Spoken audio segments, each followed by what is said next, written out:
All right, so today we're doing naming covalent molecules, all right? Everything we've done so far has been ionic. When you think of ionic, you should think of charges, all right? Pluses and minuses, all right? So from now on, we're going to be naming covalent molecules. And if you remember from last year, covalent molecules is when you share electrons, all right? So this is when we're sharing electrons. Covalent molecules are molecules made up of only nonmetals. And we're going to keep this definition for now. It's not 100% true, but to get you through this test, it's going to be true. When we learn about electronegativities later on, we'll see some exceptions in this. But for right now, we're just focused on the nonmetals. So that means everything needs to be to the right of the staircase up there. All right? So now we have way less elements that we can use. Okay? For ionic, it was we were picking something from the left and something from the right. Now everything's on the right. Right? Right. All right. You do not need to worry about charges. That's a plus. You don't have to worry about charges in this part, so that makes it good. The trickiest thing about this section is not worrying about charges, like remembering that you don't use charges in here. Okay, first up we need to remember some prefixes. Does everybody know what 1 is? Yeah, mono. Good. What about 2? Di. Good. 3? Tri. How about 4? Yeah, we don't use quad. We don't use tetra. Yeah, we use tetra. Because of Tetris, right? I like video games, so we use tetra. What about 5? No, we're not. This isn't Spanish. Yeah, we use pent or penta. What about 6? Just the normal math. Hexa. 7. We use hepta. And then 8. All right, you got that one. If I could spell it. And then 9. Yeah, nona. All right, so those are our prefixes. So you need to remember the prefixes, yes. But the cool thing about this is the prefixes are not like charges. They don't tell you the charge because we're not dealing with the charge. They tell you how many you have. So this section is actually pretty easy as long as you remember what they are. All right, so first up, this is the first one, right? Yep. Okay, we have P2, 5 oxygen, there's 5 oxygens, right? Okay, so how do we say 2 of something, first of all? Di. All right, di. What's P?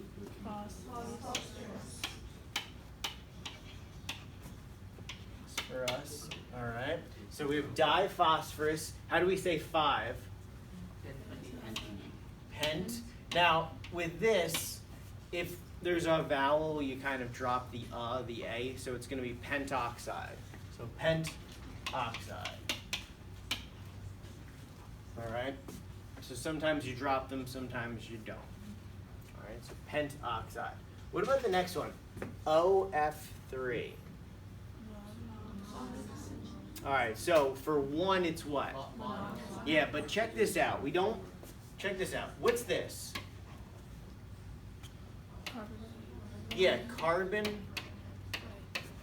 dioxide. What's this one?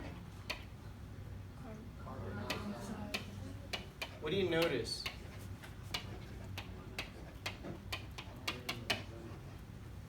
What do you notice about this?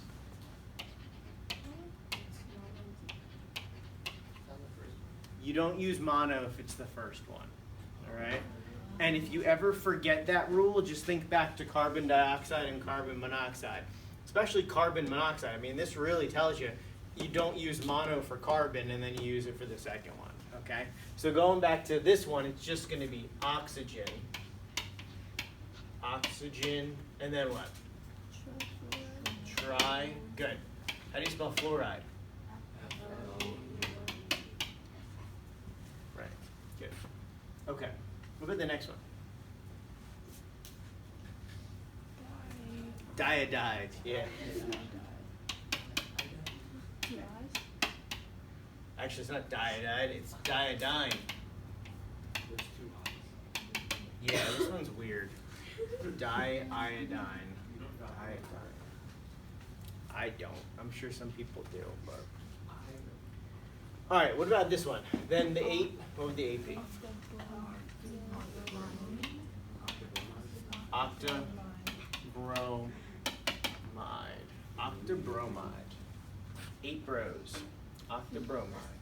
Okay? Now, on this one, remember I said like diiodide. Remember, we're not using the IDE ending for the first ones. You only use it for the second ones as well. Okay? So for the first one, you keep it, whatever the element is, the second one changes to that IDE ending, just like we did in the last part. Okay, what about this? 2 carbons. Dicarbon. And then what? Nonoxide. All right. Good. O'Neill music. Okay, going the other way, what would these look like? Oh.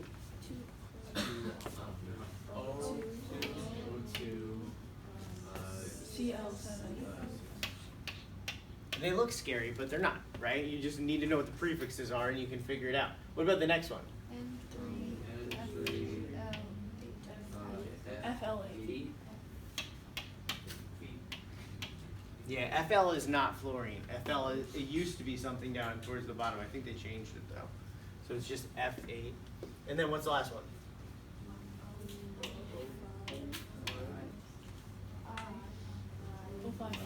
Yeah. Just one I. O5I. Good? All right. So, this is how to remember what we've kind of gone over. There's one section we haven't done yet at the bottom, the acids, but this is how you're going to keep it straight when you use prefixes or not, all right? So we went over when you use the little I, that's when it's a metal and a non-metal and it doesn't fit into anything else. It's basically group 1 and 2. All right, so it's basically groups 1 and 2. Transition metals, we use Roman numerals. All right, we know that. Exceptions, these are the exceptions. No Roman numerals. And now we have covalent. And this is identified when both of the elements are nonmetals. You can't use any polyatomic ions, right? Because ions have ionic charges, or polyatomic ions are ionic. They use the prefixes. And then the last section is all about the acids, which we're going to go over shortly. Okay, any questions with that so far?